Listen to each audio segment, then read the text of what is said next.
Chicken donut সারা রমজানে কিভাবে সংরক্ষণ করে খাবেন সেই পদ্ধতিটা দেখিয়ে দিব আজকে আপনাদের সাথে শেয়ার করব।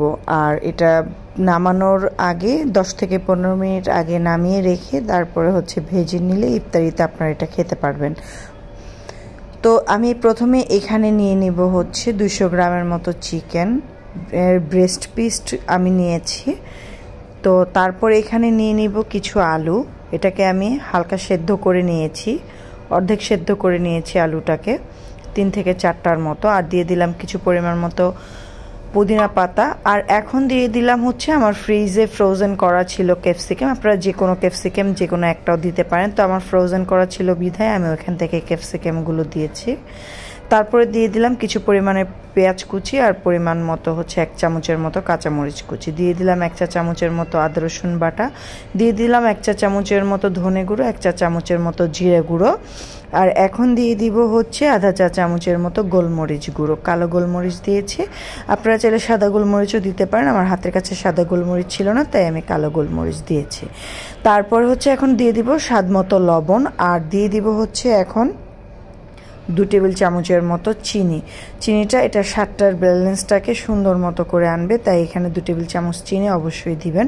দিয়ে দিলাম আধা চা চামচের মতো চিলি ফ্লেক্স, আর দিয়ে দিব এখানে একটা ডিম দিয়ে এখন দিয়ে দিব এখানে পাউরুটির পিস, শুকনো পাউরুটির পিস যেগুলো আছে সেখান থেকে আমি 2-3টা পাউরুটির পিস এখন এখানে দিয়ে দিব, কারণ এই চিকেনটার বাইন্ডিংটাকে খুব সুন্দর করবে, সেজন্য এই চিকেন বাইন্ডিংটাকে সুন্দর করার জন্য এই পাউরুটির পিসগুলো দেওয়া। তারপরে আমি ব্লেন্ডারে ভালো করে ব্লেন্ড করে নিব, এরকম মিক্স করে নিব, একটু আধা ভাঙা থাকলে সমস্যা নেই, কিন্তু চিকেনটা পুরোপুরি মিশিয়ে নিতে হবে।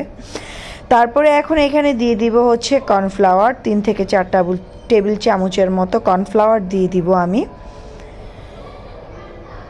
তো আমি এখানে 4 টেবিল চামচের মতো কর্নফ্লাওয়ার দিয়ে দিয়েছি। তো কর্নফ্লাওয়ারটা দিয়ে আমি এখন এই পুরটার সাথে খুব ভালো করে মিশিয়ে নেব। এই কর্নফ্লাওয়ারটাও এটার বাইন্ডিংয়ের কাজটা খুব সুন্দর মতো করবে, ভাজতে গেলে খুলে আসবে না। তো এই যে এখন আমি এটাকে রেস্টে রেখে দিব 10 থেকে 15 মিনিটের জন্য বা আধা ঘন্টা 1 ঘন্টার জন্য। আপনারা ফ্রিজে নর্মাল ফ্রিজে রেখে দিতে পারেন নর্মালে। তারপরে আমি 1 ঘন্টা পরে নর্মাল থেকে বের করে এরকম হাতে একটু তেল মাখিয়ে তারপরে শেপ করে নিব, এখন চিকেন ডোনাট বানিয়ে নিব। তো আপনারা এরকম করে একটা বোতলের মুখের সাহায্যে এইভাবে করে চিকেন ডোনাটটা বানিয়ে নেবেন।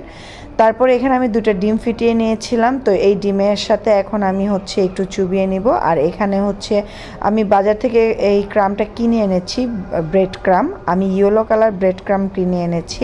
বাজারে সাদা ব্রেড ক্রামও পাওয়া যায়, অরেঞ্জ কালারের ব্রেড ক্রামও পাওয়া যায়, তো আমি ইয়েলো কালারের ব্রেড ক্রাম কিনে এনেছিলাম।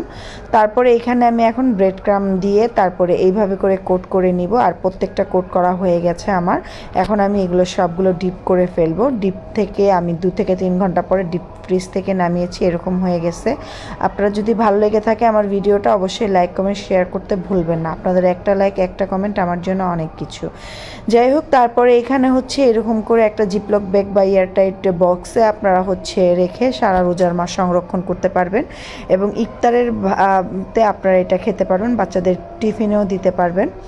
এটা ভাজার আগেই 10 থেকে 15 মিনিট আগে নামিয়ে রাখবেন, তেলটা একটু গরম করে তারপরে ভেজে নেবেন।